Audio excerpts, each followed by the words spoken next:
Hey, I'm Scott Beebe, the head coach, the founder of the Business on Purpose platform. We simply do one thing. We liberate small business owners from the chaos of working in their business. Today, on the wonderful Dov Baron Show, we're going to speak about vision, mission, value, systems, process, how you put all that together to get the liberation you need. So stay tuned. Congratulations! You are tuned into Dov Baron's Leadership and Loyalty Show, the #1 podcast for Fortune 500 executives and those who are dedicated to creating a quantum leap in leadership. Your host, Dov Baron, is the founder of FullMontyLeadership.com. He's an executive mentor to leaders like you, a contributing writer for Entrepreneur Magazine, CEO World, and he's been featured on CNN, Fox, CBS, and many other notable sites. Dov Baron is an international business speaker who was named by Inc. magazine as one of the top 100 leadership speakers to hire. Now, over to Dov Baron. Welcome, dear friends, fans, and fellow aficionados of leadership excellence. I'm your host, Dov Baron, founder of Full Monty Leadership, and I'm here to assist you tapping into your deep greatness so that you can reach that next level of clarity, focus, purpose, and profit in your business, your life, and your leadership. Thank you for joining us on this episode of Dov Baron's Leadership and Loyalty Tips, part of the Full Monty interview series, where today we're taking an insider look at the chaos factor of business and how to overcome it.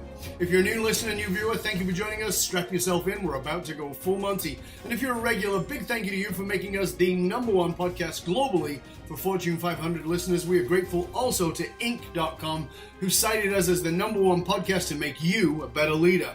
G&A also cited us as the top 10 podcast for HR pros and managers, so we are incredibly grateful. Thank you for sharing the show with everybody you know. And remember, we always need your help in staying relevant, so please get yourself over to iTunes, rate, review, and subscribe to the show. Go do it now. Okay, let's strip it down and dive right in. As a leader, whether you're a CEO or someone in the C-suite, a sales leader, an entrepreneur, or a leader in any capacity, you likely know that the importance of having a vision, a mission, and a purpose, vital, right?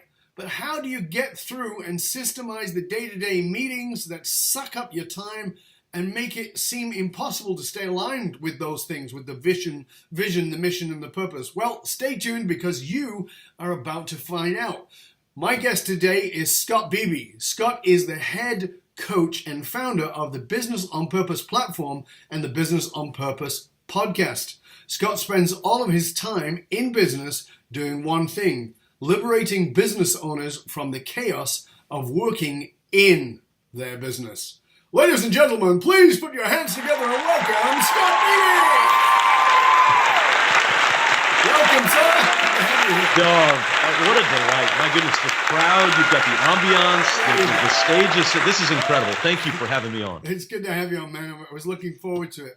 You know, I was reading through some of the things that you've done and where you came from. And on a recent episode, I interviewed Hans Finzel, who was CEO for a global NGO rather.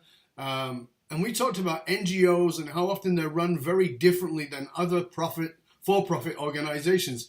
And you had a background in the NGO world.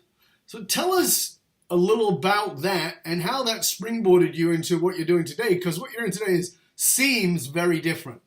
Yeah.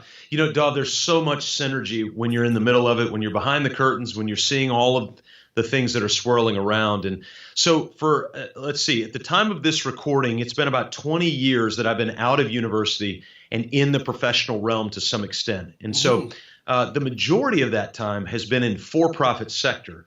The minority of that time, but still a relatively large chunk, somewhere around 7 or 8 years, has been caught up in the faith-based nonprofit / non-governmental sector. And so when I was doing particularly the non-governmental work in Nigeria, in fact, I'm heading back in about a week and a half. We don't do that full time, but we can get into that later and what we're going to be doing. I'll be heading back to Nigeria next week. And during that time in the NGO space, Dov, the uniqueness of the NGO space is that you don't necessarily have a product to sell, although from a storytelling standpoint, you have a product to sell. The challenge in that comes to realize that your product to sell when you're casting vision, when you're trying to bring other people on board into the fold, you kind of feel a little weird when you talk about it as a product because, especially in our case, we work and still work with a lot of double and single orphans within organizations. And to think of that as a product or a service that people are responding to, just in the same way a customer might respond to a widget or some sort of professional service. I don't know. It's a fun dance that you've got to figure out how to maneuver within. But once you realize that dance, the back end behind the curtain, Dov, the systems that make everything work, there's really not a lot of difference between non-governmental, faith-based nonprofit, global mega nationals. You know, all of these folks that are listening to you. You could have a really small non-governmental organization. Ours is running about 600,000 annual revenue, so pretty tiny. And then you could have a Fortune 500. And if we stripped away the revenue numbers and the people and the volume and all that, we would look at the underlying substructure and we would realize, wow, there's a lot of similarity. So for a highly successful, whether it's NGO or whether it's, like you said, Fortune 500, from your point of view, does it boil down to systems? You're asking a systems guy. It's kind of like asking Tom Brady, does it boil down to the quarterback? Yeah. You know, what I'm going to say, Dov, is there's a couple of elements that as we looked at, and you mentioned them at the outset, vision, mission, values, systems, process. So we took all of those things together. In business, there's really a couple of different angles you can look at. One is the strategy angle. Right. The other is the principle angle. We really try to kind of hone our focus in on the principle perspective, because the strategy perspective, 100 years ago, 200 years ago, the strategy perspective would change about every 50 or 75 years. Today, the strategy perspective can every change 20 3 minutes. months. Yeah, and it's so fast. And we joke and say that in 1994, Amazon was founded. 1998, Google was founded. And so if Amazon were a human being, it would have just graduated from graduate school. Yeah. If Facebook were a human being, it'd still be in middle school at the time of this recording. And so things are lightning quick today. That's why we've got to be very, very cautious. Do we need to be strategic? Of course. Absolutely, we've got to be strategic. But the principles, more than ever, are more important as an underlying foundation or a substructure to the overall organization, where strategy can come lay in on top. We can strip it out. We've got to hold strategy with open hands, but we've got to hold principle with a tight fist. So for me, a lot of what I talk about, the work that we do, is around purpose, but you're very strong on starting with a vision story. Talk to us about why you feel that that's the place to start. So, Dov, let's dichotomize the difference between a classic vision statement and what we classify as a vision story. So I'll turn this back on you, because you've worked with so many organizations around the world. When you see a vision statement, what typically is it that you kind of see, hear, and feel when you're talking with corporations about a vision statement? What I feel? Not much. The truth is, when I see mission statements and vision statements, that they're often, for me, they are cold and they don't connect, and it's part of the reason that we go in. We go, well, what is your purpose? And they give us a vision statement, or they give us a mission statement. I go, that's not purpose. There's no emotional gravity to that, and if you don't have the emotional gravity, you haven't got it. So for me, it's very maybe two-dimensional, but not multi-dimensional. Certainly not emotionally evocative. Yes. All right, so you have laid out, it's almost like I prepped you for that question. You have laid that out here's perfectly. Your $20. Yeah. When you walk into a business, periodically, especially if they're on their P's and Q's, they will actually have a vision statement published somewhere, and then right next to it, they'll have a mission statement. Yep. And you, in your thoughtfulness and wisdom, will look at both of those plaques or posters and go, they look very much the same. It almost looks like one just kind of refigured the words and moved it around and slapped a mission statement on the top. And so a typical vision statement, and I'm being overly using a little bit of hyperbole here, would be something to the effect of, we want to be the world's largest and greatest, provider of unicorns and jelly beans to all of humanity, so that we can all hug and get along. That's kind of your general vision statement. It's very broad. It's not very emotional. It tries to be kind of ethereal, but nobody can grab onto it because it's just air at that point. And then what they do is they take that paragraph and they rearrange it. They put that one on the other plaque, and then that's what they call the mission statement. So it kind of sounds similar, but it's different, but we don't really know where anybody's going with it. Right.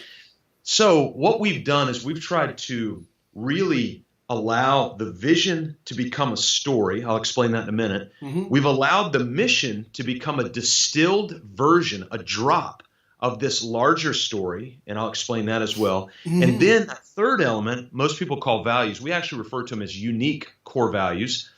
So these are things that when Dov and Scott have a conversation, there's an assumption. The assumption is you don't need to tell me that you value respect, responsibility, integrity, excellence. I just kind of assume that. That's the natural state of humanity in most cases. I realize there are people in this world who that's not their value, but we kind of know who those people are just by their fruit, by the way that they live out their life. I mean, I think that if you're in business, even a solopreneur, at some level, if you have a conversation with them, they'll tell you that those generalized values, which is I want to be the best, we want to be the best, we want to be exceptional, we want to be innovative, we want to be, we want to have integrity. I mean, I often say to the people that I work with, it's like, could you be a little more generalized? Could you be a little more everybody else? I mean, like you're saying, so it's very presumed, like what are you showing me that's unique? Yeah. Is that what you're saying here? Is that it just all sounds like a bit of the same wash? Yes.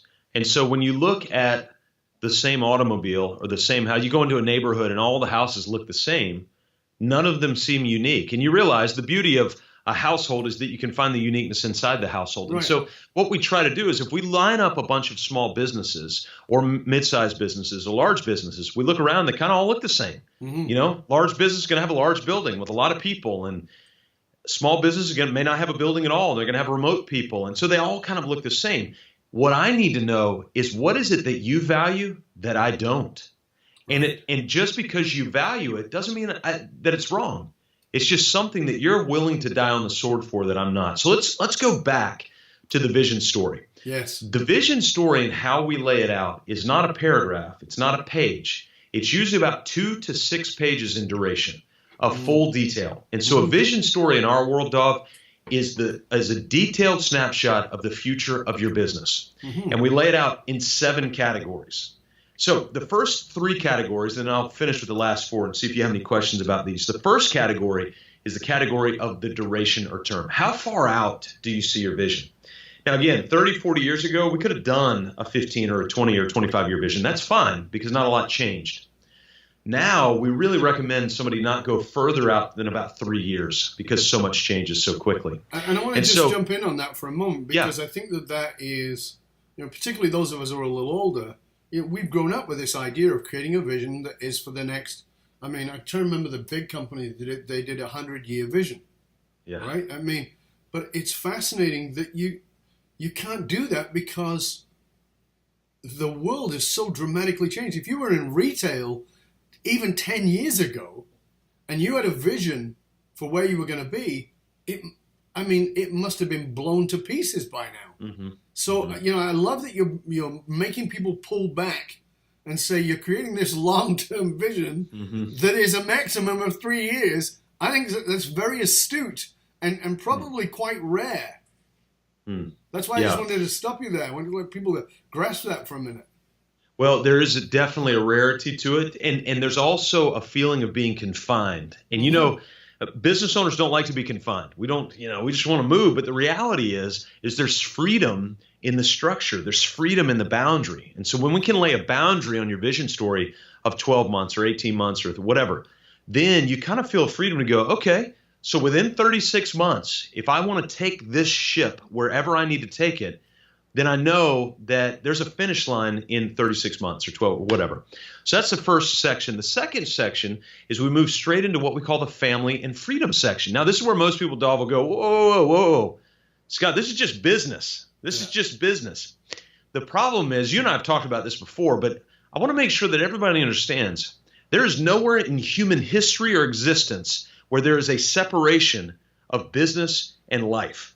Those things, nobody's taught me better about this, and I'll see some of my friends in Nigeria next week. We don't share in our conviction on our faith. I have a lot of friends over there that are Islamic background friends, and when we get to talking, we have a lot of discussion about our faith and the differences between the faith. But the one thing that my Muslim friends in Nigeria have taught me, probably more than anything, is the interconnectedness of life, faith, family, business, kids, environment, capacity, all of these things merge together. And so it is very relevant to include a discussion, a detailed discussion of what your family and your freedom are going to look like in that duration of time, 6 months, 18 months, whatever. Dov, does that make sense? Makes perfect sense to me. As you were saying, you and I discussed this before, and I think that we, again, particularly an older generation, we had this illusion that you had a work life and you had a personal life.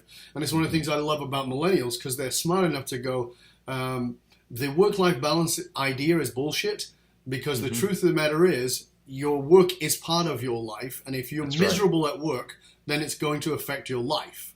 And so you have to be able to integrate the two. And that's why millennials will often work at 1 o'clock in the morning, and they don't work from 8 till 5, because they want to have their life when they want to have their life, but they're willing to make their work part of it. And so I love that you say you can't ignore this part. And again, I think that you're right. I think that very often people will say, but that's business and this is life, and we have to never shall the twain meet. That's nonsense. Yeah. I love it. Well, Dov, think about this too, because it's an integrity issue as well. The root of integrity is literally integer. Integer is a whole number. If you go into a business situation and say, Dov, you know what? I'm really going to have to screw you on this one, but Dov, it's just business. It's just business. So don't be mad at me. It's not anything with a relationship. I know I'm sticking a knife in your back, but hey, man, it's just where in the world does that feel like that's an integrity? Like it's an upholding of integrity. If your name is Gordon Gecko and you're then it might be an integrity. But outside of that, I don't know. Want those. I did see in the Harvard Business Review recently that the Kronos Corporation recently went to an unlimited vacation policy. Yes. And the reason they did is because they realized that this integration, the CEO of Kronos, I forget his name, it's Kronos, the name of the corporation.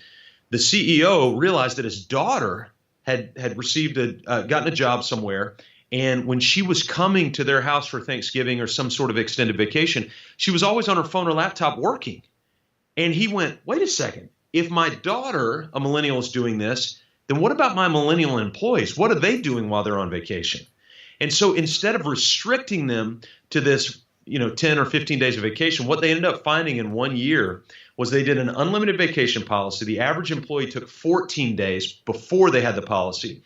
When they went to unlimited, it took 16 days, and every metric they were measuring shot up, everything in terms of productivity and all those. So we want to think not only as owners and organizational leaders from a family freedom perspective for ourselves, but we also want to think it for our team members and what does that look like. And so when we drill down on that family and freedom, I want to get granular. Yes. I want to know in your family, for instance, in our vision, it's our vision that my wife and I will go on a date twice per month. It's also in our vision that we'll go away on an overnight weekend. We've got it spelled out and to the places 4 times a year. That's in our vision. Right. And so we've got that. We've also got our freedom section where we've laid out to say, all right, within 6 years, we want to be able to take our family for 1 month during the summer to Italy and to Nigeria. I will work from there. And we've got all that laid out. Beautiful. So that when we look up in 6 years, you can see that. So that's the second section. The third section, we dive right into the financials. Right. You're like, golly, how detailed does this get? I want to know your financials, but I want to flip it. So I don't want to talk about total revenue because it's irrelevant. Mm-hmm. If you make $20 billion, but you spent $21 billion, who cares? Right. And so we've got small businesses last year that made $15 million. We've got other small businesses that made $800,000, and they both yielded the same net income at the end of the year. Mm.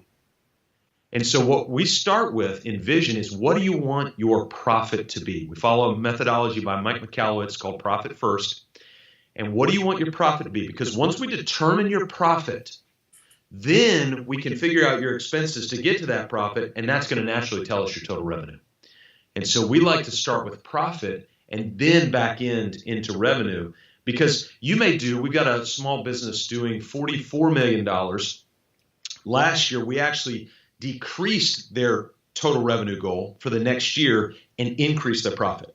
So in other words, we said, hey, we want you to work differently. We want you to decrease the top line, and we'll watch the bottom line go straight up. And lo and behold, that's exactly what it did.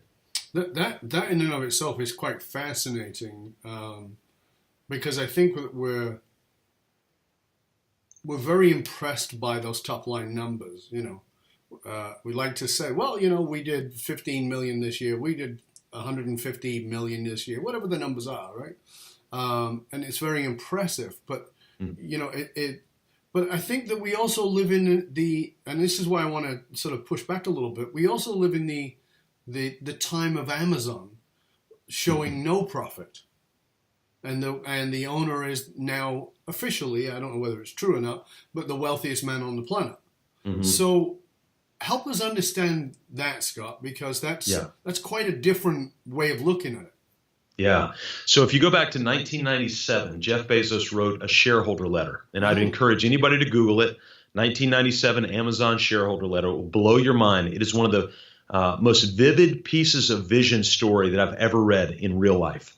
And he lays out, it's not intended to be a vision piece, but it is very much a vision piece. In 4.5 pages, Jeff Bezos writes out his shareholder letter only 3 years after they were founded. They were already doing $800+ million a year on the internet, which barely anybody had at that point. Wow. And so today their market cap, I actually just looked 2 weeks ago, their market cap's about $571 billion, almost 2 times Walmart at this stage of the game. And remember, they just graduated graduate school, if they're a human being at this point.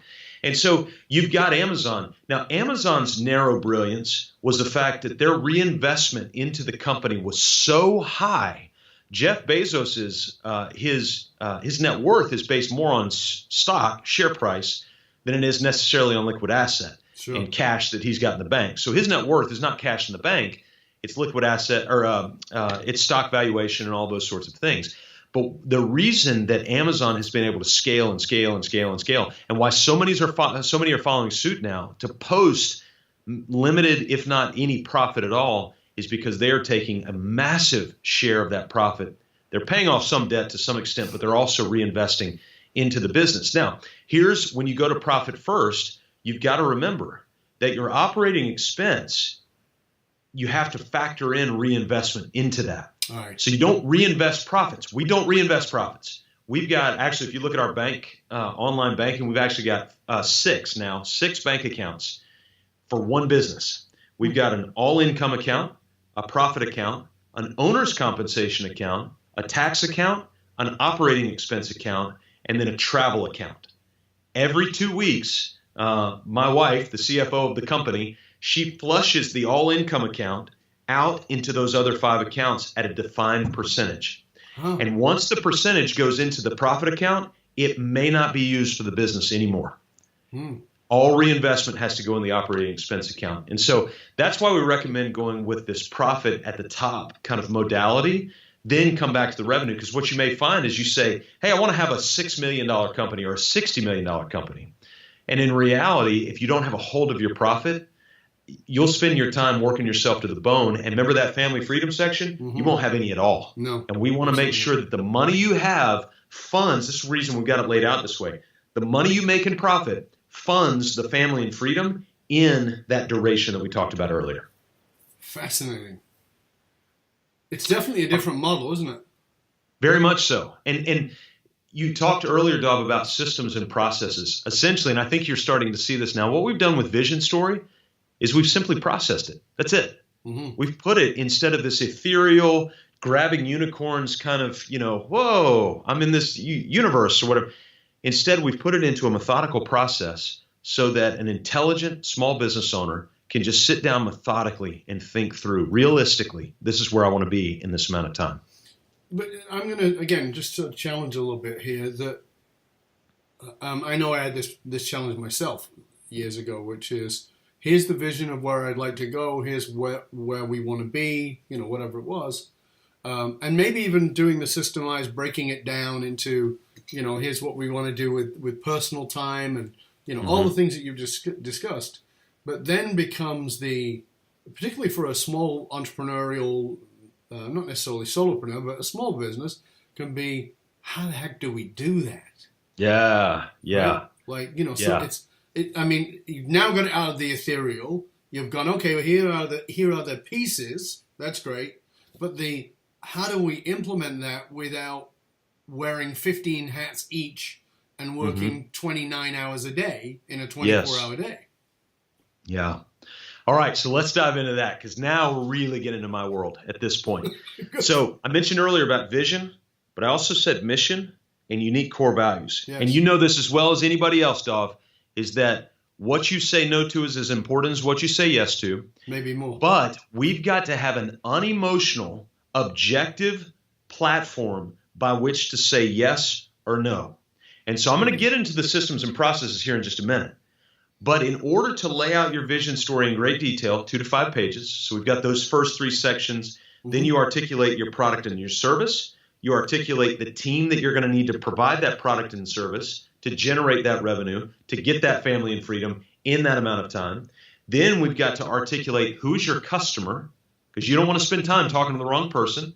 And then finally, that 7th category is the culture. What culture do you want to build to speak to these customers, to sell this product or service with this team, to generate this level of revenue for this family and freedom time in this amount of time? So you got that there. Now imagine this is off there. You've got this in full detail.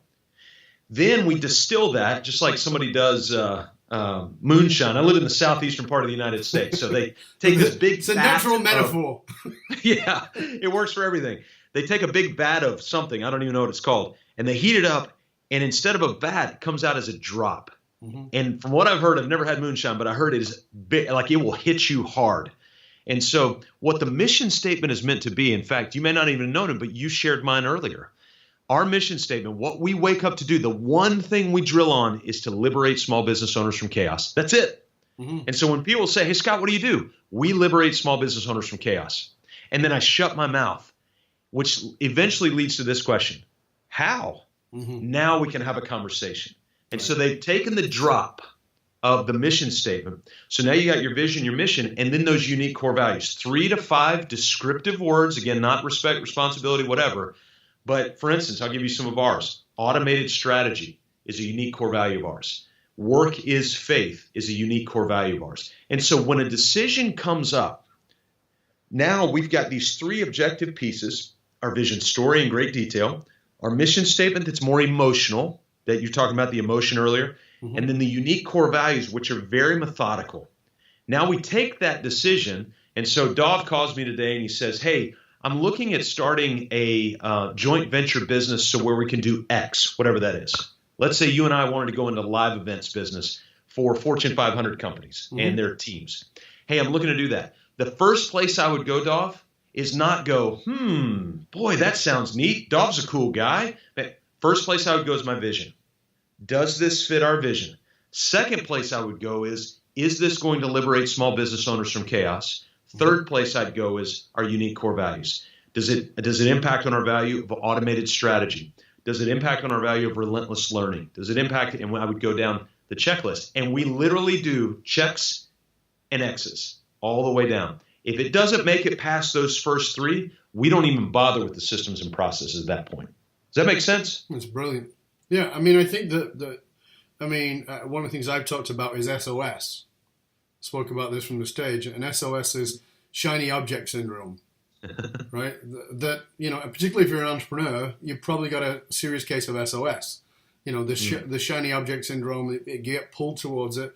And I know as a high creative myself and as an entrepreneur myself, I got a new brilliant idea every 20 minutes. Right? I mean, I really do. And trying to build a system for each one of those can suck the life out of everything I'm doing. So I have to be very careful, as you said, about where to say no. But I think that most people lack a system for how to say no. And so when I get invited sometimes to go do something, it's like, yeah, that would be nice. Or, yeah, that's a great idea. Oh, yeah, I love that. But sometimes it just doesn't match where I'm going. I've been in business for 34 years in this business. I've been in business since I was 16, but in this business for 34 years, And it's only in the last 5 years that I've gotten better at saying no to cool shit. Yeah. Because cool shit is very exciting. It is. And doing the average everyday stuff is not exciting. Yeah, so that's right. So I think that what you just laid out there of how to walk through is powerful and maybe not so sexy, but time-wise and value-wise and energy-wise, it's what it's all about. It's where you got to go. Yeah. So, Dov, let's transition that. And let's take something that's a little bit more, maybe even innovative to some extent. I don't want to give ourselves too much credit with that, though, but the vision, the mission, and values idea, and the way we've structured. So let's put that here. We've got our objective measures of what we can say yes and no to. If it passes all of that to this point, and you go, wow, this is really viable for what we want to do. Now we know inherently what's going to happen, Dov. Guys like you and I are going to enjoy the first 5% of the process.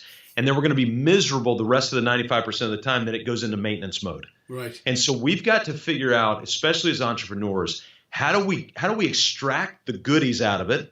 And then how do we get it off to something where we can say, go run that, just go run that, go do so, because it's going to serve people. It's going to impact our vision, our mission, our values, but I don't want to do it every day. Mm-hmm. And so what I want to do is I want to pull out just like and I feel like an 80-year-old when I say this, but I want to pull out some old tools and I want to lay them on the table. Mm-hmm. But when you look at the old tools, this is kind of in vogue right now where guys are kind of, they're going, I've even got a leather satchel as my bag. I mean, we're kind of going back to that, that rustic old whatever. So I want to go back to that guy in his wood shop and I want to pull out some old tools. And let me lay these out for you. There's 3 that I want to pull out. The first tool is the delegation spreadsheet. That's the first tool. The second tool is the weekly, don't hate me, don't turn me off, but the weekly team meeting. The third old-fashioned tool is the good old non-negotiable weekly schedule. Right. And so imagine your idea makes it past there, and you're going, man, I'm gung-ho, I'm excited. Okay, first thing we got to do is we got to figure out what needs to be delegated out of all of that within the idea. And so if we decided, let's go back to our example of live events. Okay, live events, we know we've got to have speakers, we've got to have hospitality, location, logistics, food, all of that stuff. You get a good old spreadsheet of paper, you write delegation at the top of it, and write down every single possible item that you can imagine that needs to be delegated. Now, this is where we go into what we call the systems mindset. And what the systems mindset simply says is the next thing that you're about to do, document it and record it like it's the last time you'll ever do it. Now, you've done a great job of this. I've seen this with your podcast because you do so many podcast interviews. You would have shut down the podcast if you had to rewrite every email, redo every link, all from scratch every single time. Instead, but I did for a long time, and this is the important point that you're making. There's so much expended energy repeating things that don't need to be repeated. So it's a valuable point. Yeah. And so take that idea on those things. And we've got such great innovative. So now we're looking at my old toolbox, but I also want you to look at the new toolbox. Mm-hmm. Because with tools like useloom.com, it's a browser-based video platform where all you have to do is click a button, hit start record. It will record you. It will record your screen, whatever you want it to record. And as soon as you hit done, you don't have to upload anything. It's already in the cloud. And so you can literally, if you're wanting to teach somebody how to do your QuickBooks invoicing, then all you have to do is click Loom, pull your invoicing up, and hit start record, and then just start doing your invoicing. And then when you're done, hit stop record, upload that to a folder, and then you can train your bookkeeper. This is exactly how I do invoicing. If you have any questions, don't call me. Just hit rewind. Let's give that as a tip to everybody. Can you give us where to go for that? Absolutely. If you go, and it's free, by the way, we have no affiliation with them at all, but it's called useloom, LOOM.com. Use like USELOOM.com. Cool. And this tool's been around for about a year or so, maybe a year and a half. I will tell you up front, it's free. They're going to have paid add-ons, but we think it's kind of an acquisition play is what they're doing. But you know what? We're going to extract all the gravy while we can because it is an incredible tool and it is an entrepreneur's best friend. Cool. We use Loom every day. Nice. And so imagine that within our joint venture, where we want to start doing live events, well, one of the things we're going to have to do is we're going to have follow-up emails to all the speakers, for example. Yes. Well, instead of writing the same email over and over and over again, what I'm going to do is I'm going to go to Google Docs and I'm going to open up a document that simply says speaker follow-up email. I'm going to write the email one time, and then every time I send the speaker follow-up email, I'm just going to come back to that doc, copy, paste it. Yeah. There are fancier ways to do that, but I'm going to give you the simplest one. Sure. You copy, you paste, you send, and you move on, and you go to the next thing. And so we're systematizing as we're delegating. Now, the next time those emails need to be sent, you as the business owner don't need to do them because your minimum base pay for a business owner is $200 an hour and goes on up from there. So what we want to do is we want to find somebody who will do it for $10 or $20 an hour. And you go, well, how am I going to teach them how to do it? The next time you send the video or the email, just record it. Right. And then when you hire them, say, hey, here's how you do it. Yeah, and send that's it to fabulous. them. Nice. So I like it. We've got the first old-fashioned tool is the delegation roadmap.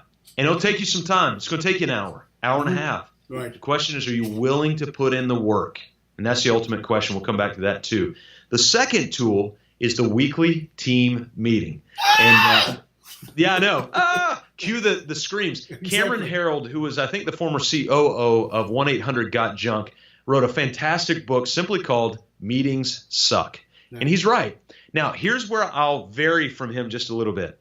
The only meetings that suck. Cameron was on this show.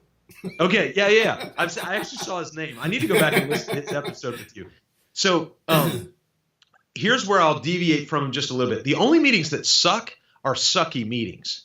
There are actually meetings that are really, really healthy and really, really good. Yeah. And so he would agree with that, by the way. Totally agree with that. But the reality is we have forgotten how to run really healthy, really powerful team meetings that completely change the internal culture of our business. Let me give you a couple little tips from this old tool and how to use this. Number one, they must be agenda driven. You got to have a written out agenda. I'll give you a quick example of what our agenda looks like for every client we work with. They start with big wins. They go around the table, personal or professional, we don't care. Give us a big win from this week. You would be amazed at how much you get to learn about somebody from a cultural perspective just by asking that one question. The second place we then go. So I'm going to pause you. Yeah. You said you'll be surprised what you'll learn about a person. Tell us why that. I've got my sense of it, but I want people to grasp that. Dov, so if you and I were talking and I said, hey, Dov, give us actually, let's practice. So let's have some fun with this right now. Dov, why don't you give us a personal big win from the last 7 days of your life? So I want you to go back to last 7 days, and just give us a win. By the way, the BIG stands for Begin in Gratitude. Mm-hmm. And so that's what BIG, the acronym, stands for. But just give us a big win personally for you from the last 7 days. It's a sad one, but it's still a big one. And that is that my baby sister, passed away very recently. Her funeral was on Friday. And on Saturday, a bunch of people showed up here because my sister was buried in the UK. Her funeral was in the UK, but a bunch of people showed up here on Saturday in torrential rain, not a little bit of rain, to help us do a ceremony we were doing for her because her favorite song was 99 Red Balloons. And we released 99 red balloons for her. Wow. I live right by the water, and people showed up, and who are, they didn't have to, and they sure as hell didn't have to stand in the cold rain, and it was blowing a storm, and that support was a huge, big point of gratitude for me. Wow. Totally not what I expected, but you just completely proved the point. Mm-hmm. There are so many things just in the last 60 seconds that we now learned about you that we just didn't know. Mm-hmm. And if you were to turn the tables on me, my big win was last night. I was standing right here with my two boys, and we recorded their first ever podcast. So my 14-year-old's the host, my 13-year-old's the audio engineer. And so with you and this life-changing event with your sister, and by the way, thank you for the vulnerability to share that. I mean, good grief. Thank you. And then for others, for you to get to kind of hear, okay, I've got sons. I want to invest in my sons. They're in the pod. There's so many things literally in 60 seconds that you can learn about a person just by asking that one question. And that's why I wanted to stop that and not because I think it's assumed, and people just go, well, my big win, I haven't had any big wins this week because I didn't make $1 million. Or my big win wasn't made $1 million, but there are big wins, and I like your acronym, by the way. Beginning gratitude it's so, like you said, I think that's why I wanted to go there, because I think it's revealing about our internal value systems. The internal value systems is, I'm going to say what my big win is, particularly if you make it about, well, what is yours, not what do you think should be your big win, but what actually is your big win. That's why I wanted to bring to it. So thank you for that. Well, thank you. And I hope that entrepreneurs and business owners will not gloss over that, because what you're doing is you're laying a groundwork of vulnerability to allow people to share who they are. Not everyone needs to be, some of them are just, hey, we went on a bike ride yesterday and it was fun. That could be a big win. It could be a professional big win. We just closed a massive deal yesterday. That could be your big win. And so there's a variety of places you can go. So that's where we always start. And then what we do is we move into our accountability time. So we've got an accountability action item sheet, and it's simply a spreadsheet. Again, simple tools, a spreadsheet. And what's on the spreadsheet is what you put on there from last meeting of the things that need to be completed in terms of get ready for this one. Right. And so one of the biggest complaints of team meetings is people say, we talk about this stuff all the time, but we never follow up with it. Okay? Make it an agenda item and have somebody in there because it's got to be agenda driven and leader led. It has to have one person that's facilitating the meeting. And by the way, it doesn't have to be the leader. It can be simply a team member who's really good at just facilitating the discussion. So once the accountability from last week is done, then we move into this week's business discussions. That's item number 3. And we discuss the business around each of the major systems that exist within the business: ops, admin, sales, marketing, whatever those are for you.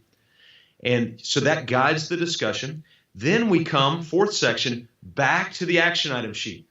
So it's a full circle with the action item sheet. So before we started this week's discussion, we looked back to last week. Now that we're done with this week's discussion, we're writing everything out for next week that needs to be accomplished so that we keep that loop together. Right. Now, there's one final element that we always finish up with a weekly team meeting, and it's training. It's training. The CEO, Tom Crosby of Powell's Sudden Service, a really small 30 chain fast food restaurant in East Tennessee and Western Virginia.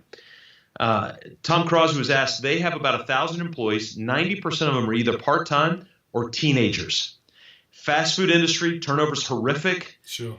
Their turnover among assistant managers is 1.4%. 1.4% of assistant managers. Before any teenager can sell a hot dog, hamburger, or milkshake by themselves, they have to attend 150 hours of training. What? And so some of this is written up in Harvard Business Review, by the way. I'll bet. Just Powell's Sudden Service. They were the first ever food service company to win the U.S. Department of Commerce Malcolm Baldrige Award. And it's a goofy looking place. Just Google it. And Tom Crosby was asked, what if you spend all this time and money on training and they leave? And his response was very simply, what if we don't? What if we and don't? They stay. Yeah. And if we so spend all this money and time what if you spend all this money and time training your people and then they leave? What if we don't?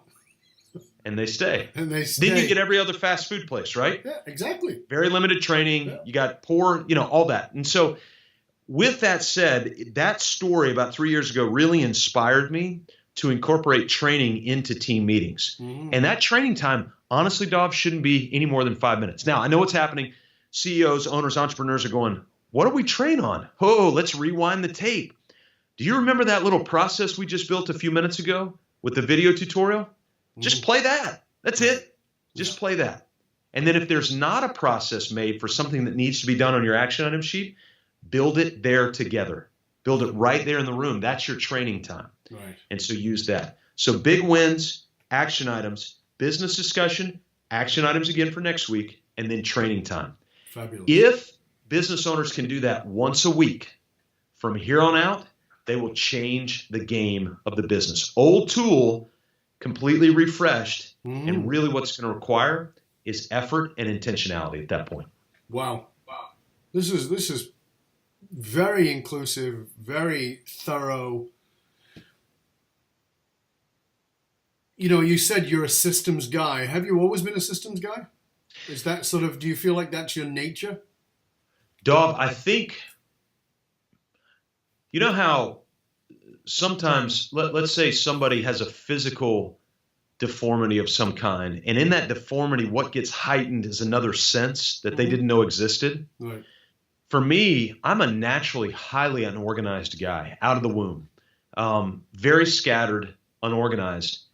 And when I tell people that, it's usually a shock because they see behind the curtains and everything we do when we work together. And they're like, I don't understand it. Well, what I found out, I was incredibly average to below average in school up to 12th grade and even into college. I read 2 books cover to cover by the time I graduated university, if that tells you anything. Then I ended up going to theology school, and I had no choice. It was sink or swim. I either had to learn how to read really well or I was going to be out. Right. And that's where I kind of harnessed this love for reading. And I also realized, wait a second, if I'm going to perform at a level of the skill set that I believe that God has put inside of me, then I'm going to have to get to another level of organization and structure. And I had a professor who started teaching about vision, mission, values in 2001. And Dov, there's just some things that just lock. Yeah. They stick. And that one stuck. And I would say probably for the last 10 to 12 years, it's been more honing a skill, whereas before that, it was just a simple awareness that's what I love. But it can feel, I mean, you talked about being naturally unorganized, and it can feel like an insurmountable discipline for someone who is not naturally that way. They're not naturally organized or systemized, who might be very creative or quote unquote entrepreneurial or even a bit ADD, Yeah. To then say these are the systems, I feel like very oftentimes there is almost a natural internal rebellion at the very idea. You know what I mean? Yeah. What would be your guidance to that person around that? So if I were in the snow ski business, or I decided I wanted to be a skier, and I had my skis and all my stuff, and I looked up the mountain and I thought, oh my gosh, I've got to walk up just so I can have 2 minutes of thrill and excitement.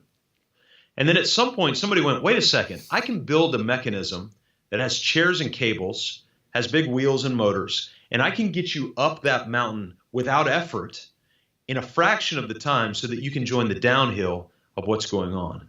You'd be a skier for life at that point. Mm-hmm. And so what I realized, I guess, maybe subconsciously, is there are a lot of mountains that I was looking up at 15, 20, 25 years ago, and they were really, really insurmountable. And then I think over time, as I gathered the collective wisdom from other people, mainly through books and other resources, right. I went, wait a second, I can build something that gets me up that in a fraction of the time. And not only that, but I can also have other people who are trying to climb similar mountains come use my contraption to get up that hill. Right. And so I think that's where the joy of it comes. To your point, can it feel insurmountable? Is there always a hill to climb? Yes, absolutely. But that's also part of the joy of life and the reality that statistically I'm going to live for another 40 years. The last thing I want to do, where I live, we're surrounded by retired people. The last thing I want to do is have their life. I'm not interested in their life. Right. They play golf 5 to 6 days a week, not collectively, but a large portion of them. And they're not actively climbing up that hill. And, Dan Miller, he's 70, 71, wrote the book, 48 Days to Work You Love. He and Dave Ramsey have kind of ridden this ship together. Dan's 70, 71, and he's not working because he has to. No. He's working because he's got a passion to do it. And it's a series of insurmountable mountains, but with process, you can scale that a lot faster. But, you said something there that you kind of threw in, and I think most people miss it, but it's important. In the work we do around purpose with organizations, one of the things we say is that in the 12-step program, they talk about how you've got to do it for yourself. You've got to get clean and sober for yourself. And I've always said, I'm certainly in favor of people starting with the 12-step program. I think it's great. But I think that the reason most people fail is because they're trying to do it for themselves. And I think that we as tribal beings care about something more than ourselves. And often we're terrible at taking care of ourselves. Mm-hmm. And so something else has to matter. And when you talked about just a moment ago about, I could help other people get up the mountain, with this same mechanism. When I look at purpose with people, I always say, if you followed this purpose, who would you serve? And, for me, servant leadership is about serving something bigger than yourself. And so, who would you serve? Who is suffering the way you're suffering? And that that your solution would actually ease their pain.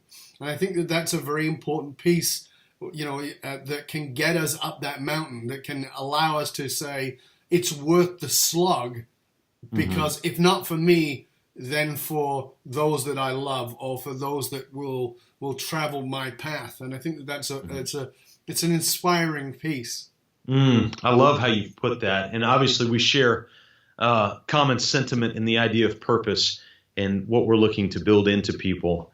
And what I've found that punches purpose in the mouth faster than anything is a limiting fixed, Carol Dweck talks about it, a fixed mindset. Yes. Is to go, because if I pulled out those three ancient tools that I was talking about, the first one, the delegation, just writing everything down, the first limiting fixed mindset might say, Scott, I don't have the time to do that. I don't have the time to do that. Under the weekly or the weekly team meeting, the fixed mindset looks at that and goes, that would never fit in our business. It just, you don't understand the flow of our business. It would never fit.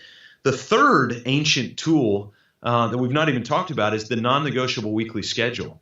And it's this concept of where think about this, the similarity of this for our life is so amazing. We've all got the same amount of time. We all have nothing the same in our life. There's nothing about us that's the same except one thing, and it's chronology, it's time. And so when the limiting mindset comes back and somebody says, Scott, your weekly schedule is cool. I know how that's going to work for Susie and Tim and Stephanie, but it's not going to work for Dov. I mean, it's just, you don't understand my schedule and all that stuff. And you just want to no, you're lying. That's a fixed mindset, because the reality, if there's anything we all share in common, it's this issue of the calendar and time. And so what the non-negotiable weekly schedule looks like is we start with the classic big rocks. What are the biggest things that you can't move? For you, it's podcast interviews, podcast interviews, speaking engagements, things like that. So you take those big rocks, email, general administration, back-end bookkeeping. Those are big rocks. We know those have to happen every week regardless. And then what we do is we look at our week. We get a little schedule on a spreadsheet, and we start putting those big rocks into the places where they most often go. Now, this is where most people will go, well, Scott, that's most often, but what happens next Tuesday when somebody throws me off my game and I get it? That's okay, because what we're going to do with the non-negotiable weekly schedule is we're going to create intentional white space within the schedule. And so let's take, for instance, on Monday. So Monday, let's say from 7:30 to 9:30, you're doing administrative work. And you put that in there, administrative work, bookkeeping, follow-up, email, whatever. And then from 11 to 1, doing podcast interviews. And then from 1 to 3, you've got white space. Well, all of a sudden, somebody comes to you and says, Dov, I've got this really important meeting you've got to be at Monday at 11. You can't get out of it. You're like, dang it, that's my podcast interview time. I've already got that scheduled. But wait, with the non-negotiable weekly schedule, you've got white space later in the day. Easy. Just move it. And so we've got this intentional white space all over the Monday through Friday or Saturday, whatever your schedule is, so that you're constantly moving parts and pieces throughout the week. So you've got time for downtime. You've got time for sales calls. You've got time for podcast interviews. You've got time for all of that. The reality is, though, we're so comfortable and addicted to chaos that if it's not there, we don't know what to do. And so we're afraid. What most people are afraid of in doing the weekly schedule is not that something's going to go wrong. Something will go wrong. That's why we've got it designed the way it is. What they're afraid of is that it's actually going to work, and their buddy chaos is not going to be around anymore, and they're not going to know what to do.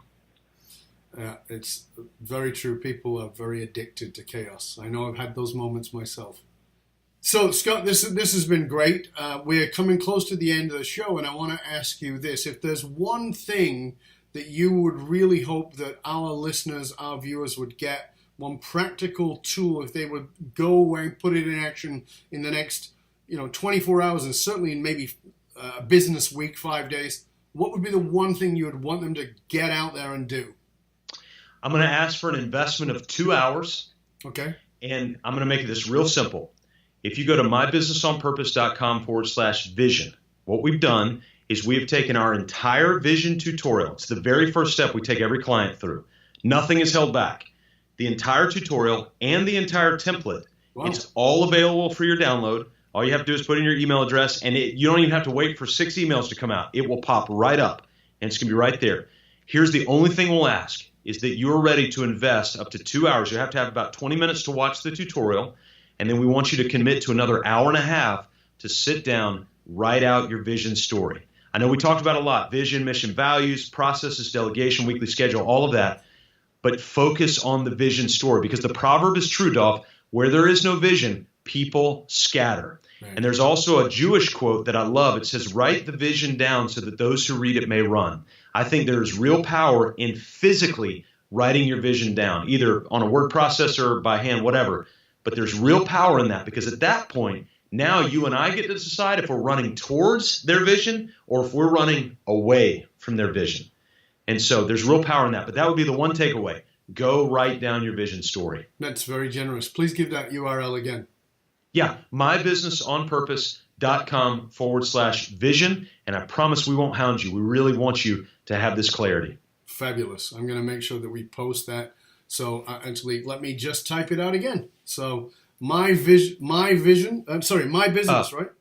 That's right. My Business on Purpose. My business. See, I'm writing it in real time so everybody gets it. On purpose. .com /vision. Vision. All right. There it is. So now you have no excuse for saying I didn't get it because I'm actually typed it with you. So mybusinessonpurpose.com /vision. Get yourself over there. Download that. I mean, that's a great gift. It's a wonderful gift. I want to thank you so much, Scott. It's really fabulous having you here. It's been a great show. And, very, as you said, very practical, step by step, so everybody can see this. It's not sexy by a lot of people's things, but it's like this is how you grow a business, and it's particularly good for those of us like myself who are high creatives and entrepreneurial, and we want to jump onto the next thing. This is fabulous. So thank you very much, sir. Sincerely appreciate it. Well, Dov, I want to tell you publicly, it's a lot of work to do a podcast, to put all this stuff together, the back end, the behind the scenes, and all that. I've told you this before, but I really am grateful that you would share this with us. I do hope it's been helpful, but thank you. Thank you for putting in all the hard work to get this done. Thank you, my friend. I sincerely appreciate it. And again, please, is that the best URL for people to go to, or should they go to your 4-Step Business Freedom? Or that's the best one to start at. We have just started a private Facebook group called Systematize My Small Business. People can go there. The only rule is they have to be small business owners at that point, and we'll have a little questionnaire for them. But if they are, there's a little community that's brewing right now to get those guys some support because a lot of times they really, really need some support. Their hair's on fire, and so we've got a fire station that we built for them. A fire station that will put your hair fire out. Put your hair fire out. Well, it's been great having you here again. Thank you so much. I really appreciate it. And I want to thank you, dear listener, dear viewer, for tuning in. And I really encourage you to you're going to need to listen to this show back.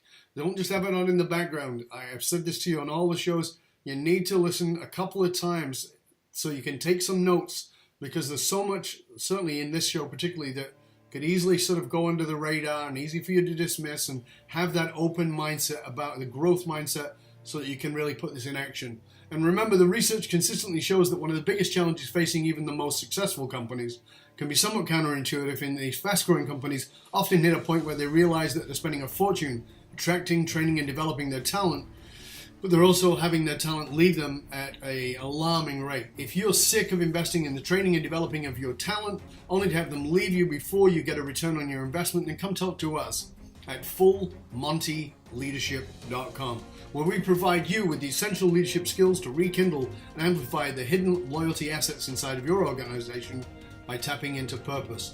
fullmontyleadership.com, where we provide you with the essential leadership skills to rekindle and amplify those skills. Full Monty Leadership, providing you with the concrete soft skills to get you and your organization to the top and keep you there. Why? because you can't outsource authenticity. And remember to get yourself over to the Matrix. So for your Matrix leadership self-assessment tool, matrix.fullmontyleadership.com. It's absolutely free to you for being a regular listener, valued at $197, matrix.fullmontyleadership.com. You can also find me on Twitter at @TheDovBaron. You can find me on LinkedIn, Dov Baron. You can find me on Facebook, Dov Baron, Full Monty Leadership, and the same on YouTube. We're everywhere. Go check us out, okay? I'm your host, Dov Baron, founder of Full Monty Leadership, and I'm here to assist you tapping into your deep greatness so that you can reach that next level of clarity, focus, purpose, and profit in your business, your life, and your leadership.